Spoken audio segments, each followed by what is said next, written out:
otherwise that wasn't going down. And it's because when I nailed the back on, I didn't pay enough attention.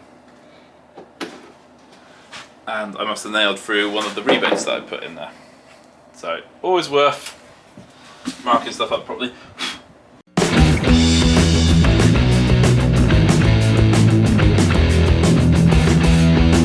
Right, now my wife or I are very tidy people, we're both quite messy, and we're always trying to think of ways that we can kind of keep on top of stuff. So storage is always an issue, especially in our porch where there's about 1,000 shoes, about 200 coats, and loads of hats and scarves. And what I've decided is that as you walk in, there's a perfect space on the right hand side to have a load of pigeonholes, and we each have a pocket each, and that's where hats and gloves can go, and anything more than that goes in your room. That's the plan. I very much doubt that will actually happen, but I thought it might make a nice little project I can make with a video. So we're going to make it out of some reclaimed boards. It's not huge, so it's going to be 300 wide by about 200 deep by about 1.1 tall. I obviously have the top one divided into 5 with, it'll have like a little ledge on the front to stop stuff falling out, and I think that should be enough for some hats and some gloves, a bit of selection, and like I said, anything else can go in their rooms then. And if it happens, I will eat said hat in my top one. But let's make it, let's create a bit more storage for the house. Get some reclaimed boards out now. We're going to use some ply for the back, ply for the shelves. I'm going to route in some grooves for that, be quite cool. And we're also going to just sand it up, make it look nice. So let's get cracking. It's a cold day today, so get the timber out of there and get back in my nice warm workshop.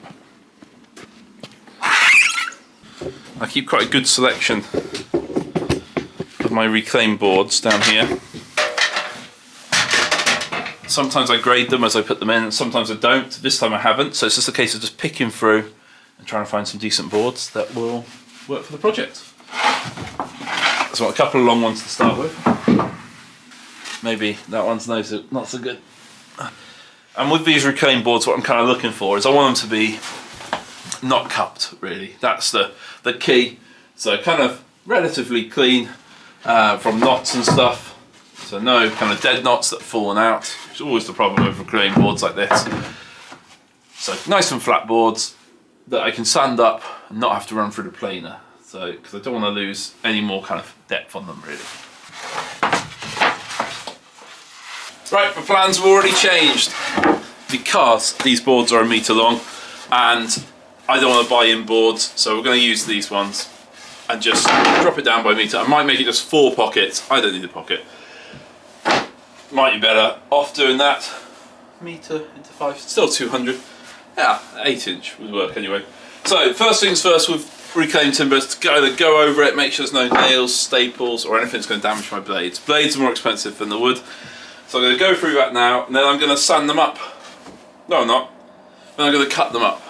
I'm going to cut them up on my miter saw, and I'm just going to do a simple mitred frame. So 2 short bits, 2 long bits with 45s on either end, and then I'll rebate them.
So we've made ourselves a little box, although it's not fixed together yet. I'll need to cut the back piece in a bit. But before we do that, let us route some grooves in it. So we're going to use a router. I'm going to change the base out because I'm all fancy. I've got a nice aluminium base that goes into the track and means that I can just work out an offset and we can route some nice easy grooves in this. 9mm, don't have to be too deep to let the ply sit in there using a rail. Let's change the bits over.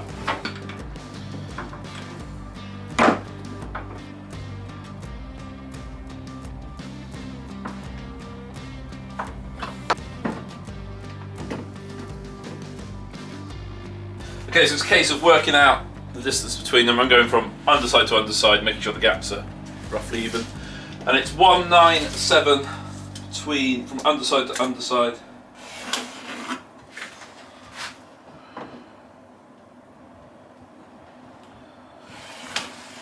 Okay, so we want to measure the offset between the rail and the router bit where it's going to cut.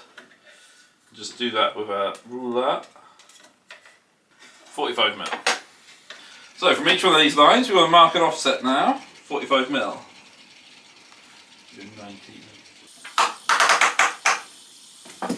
Okay, so I've got it marked out. Mark the offset. So now when I run the router down this, it should give me my 9mm groove. The other one at the end, I might have to turn it all around. Let's cut it, see what happens.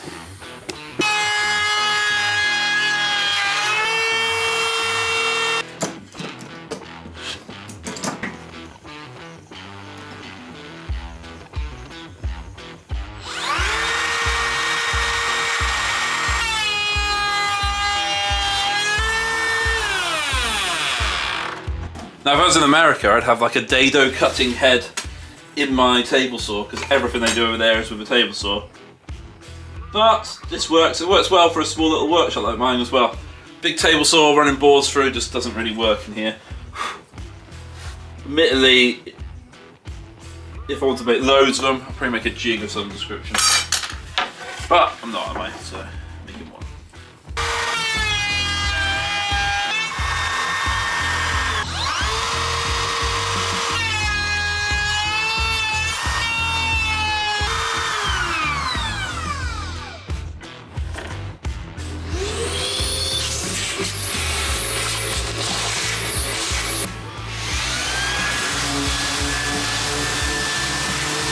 I'm using reclaimed ply. Because I'm using reclaimed ply, it's not so important to have some really fancy ply. So I'm just using this kind of fair face. I think it's poplar ply, which is all right, nice enough. So I'm going to take a couple of rips off that. I know how big the back piece is going to be. Measured that up, and then I know how wide the shelf's going to be, so I can cut those up in a bit.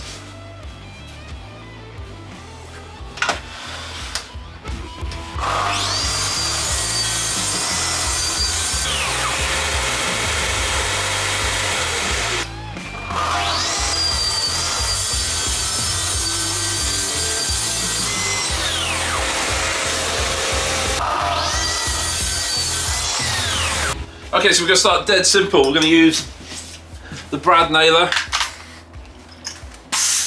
I get it attached.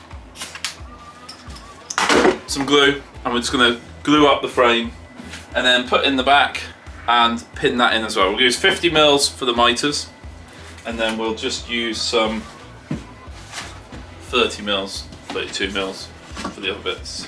What is kind of key is making sure that you keep this the same way round.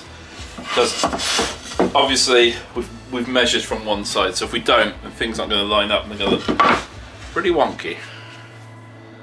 So let's put a bit of glue on the miter.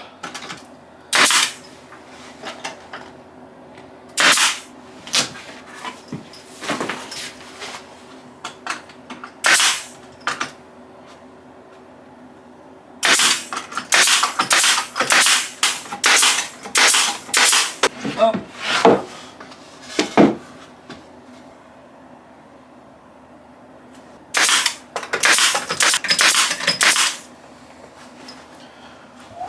Okay, see me. What a pillock. What a pillock. We'll put glue all around it now. Into this rebate. This will make it super strong. Also, because my piece of wood's square, I know this will be square. Change out these pins. There's much more chance of us going for the side of a longer pin. These kind of short brads have a bit of a mind of their own.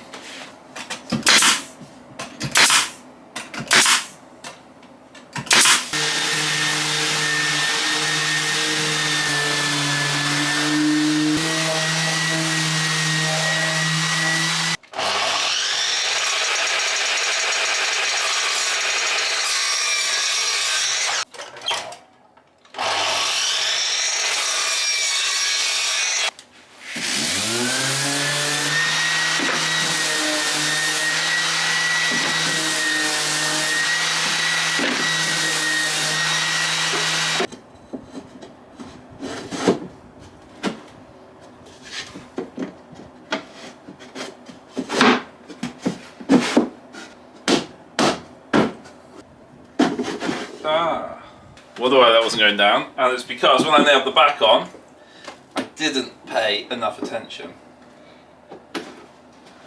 And I must have nailed through one of the rebates that I put in there. So, always worth marking stuff up properly. So let's have a look. Oh. That looks like there. So we can glue them in if we want to. Not that worried about it. I'm going to put a little strip of wood across the front, like so.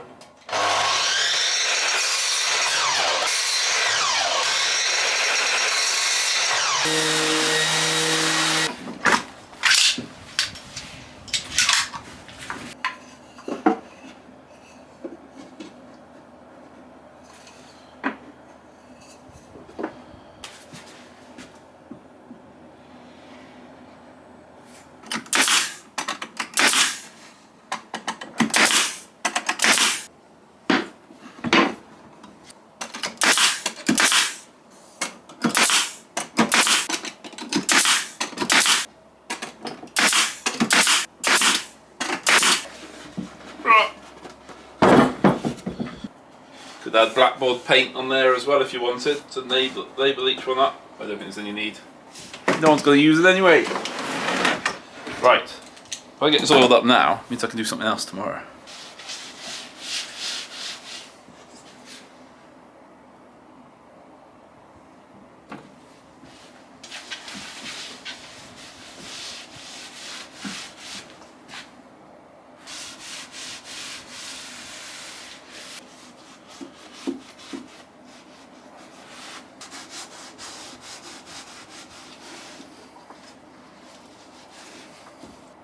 I know it's not a very exciting project, but something I've been on about making for ages. And sometimes you need a bit of an impetus to do it. So, you know, making a video, whatever. If it encourages me to do a few more jobs, then it's a good thing, yeah? So there we go. It's made. It's a nice, easy, simple project. One that should help a bit with organisation. Be great in a shed or in a workshop. You can make a big bank of them actually. Be quite easy to make. Quite fancy doing something like this for seeds in the other shed, but maybe with drawers instead of just pockets. I'm big enough to put jam jars in, so maybe one day I'll make that and get around to doing it. Always say I'm going to, never do. But I'm pleased I made this. Didn't take too long yesterday. Now the oil's dry, I can go fit it in place.